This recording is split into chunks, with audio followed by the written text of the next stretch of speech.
Kansas is on the line. Good morning, Kansas. Good morning. Thank you for taking my call. Governor Clinton, what's your stand on Europe? They're going to be uniting here in 92 or 93. Do you feel that our defense capabilities over there should be changed and limited to another role? And second of all, how are you going to approach Japan and the enormous trade deficit that the Republicans have built up over the last 12 years? Thank you. I think that Europe is basically growing very much richer. We should continue to be involved with NATO, but with a reduced military role. They should pay for more of the cost of their own defense. We should reduce our presence there and put the savings into investment here at home in ways that will make us richer. With regard to the Japanese, I think we have to organize to compete with them in the way that they organize to compete with us. And our trade rules should be simple. We favor an open trading system and more world trade. We hope you'll play by our rules. If you don't, we'll play by yours. We'll do whatever it takes to compete and win. You have a caller from Colorado, Governor. Good morning. Good morning, Governor. I have a hypothetical question for you. Due to the voter apathy, because people believe that their voice doesn't count, would you support, instead of the Electoral College, a constitutional change to allow us to directly elect our president and other officials in the form of a direct democracy such as Switzerland's? I might do that, but if we did, I think we would have to have a threshold. I don't think you'd want people elected with less than a majority of the vote. Then you run the question, or certainly not less than 45% or something like that. Then you run the question of what do you do? Do you have a runoff? That might be something we need to look at, but the real reason for low voter turnout is that politics doesn't produce anything for most Americans. If the political system worked again on the real problems of real people, the folks would vote. Okay, Georgia is joining us by telephone. Hello. Georgia? Yes, good morning, Mr. Clinton. Good morning. I was thinking about the size of government, just like the state of Georgia. The government itself is the largest employer of people within the great Delta Corporation who make their own money. What would you do in, like the U.S. government? I think most people feel there's too many chiefs and not enough Indians. What would you do with the downsizing of the U.S. government and to create more efficiency within this organization? I believe that the entire federal government should be subject to the same sort of total quality management approach that our best companies have undertaken in the last 10 years.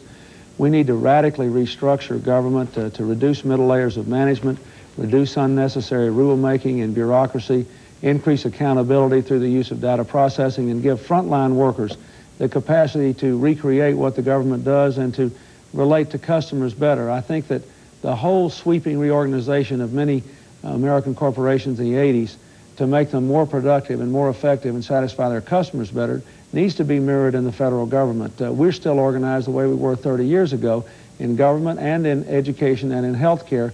That kind of restructuring has to take place in the 90s, and I will initiate it upon being elected. Governor Clinton, thank you for stopping and waving to us in your race for the White House. Thank you. Donna? When we come back on the morning news, the heat continues in Miami. Tom Steiner will have NBA highlights and more in sports.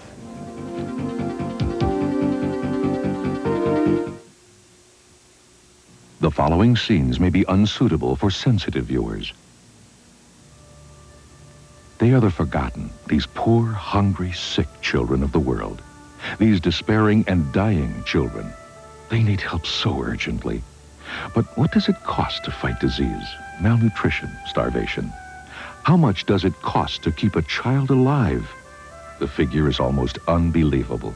It's only 70 cents a day. For 70 cents a day, you can make sure a child gets well and gets a chance.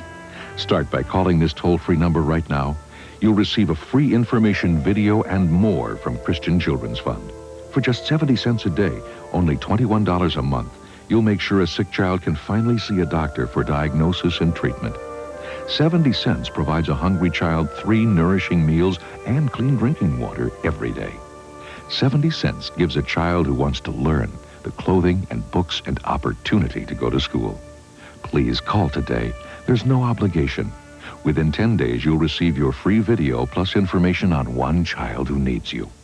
As a CCF sponsor, you could help turn life around for a child who, just because of chance, had no future. You'll also be helping his family and community to help themselves improve their quality of life. For over 50 years, CCF has been where the need is. Today, CCF is helping over 500,000 children of all faiths. But there are still 40,000 children dying every day from hunger and preventable diseases. The greater tragedy is it doesn't have to keep happening. These children can be helped because the cost of fighting disease, malnutrition, starvation is only 70 cents a day. It can literally mean the difference between life and death to a child. Give a child a chance. Please call today for your free video.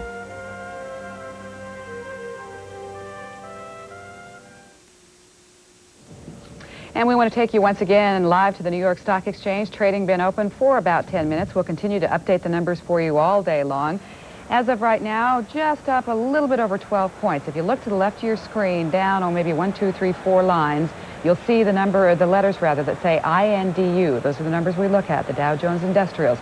And then right across from that number, VOLU, that's the volume. And you can get a look there at 14 million shares, a little over 14 million shares.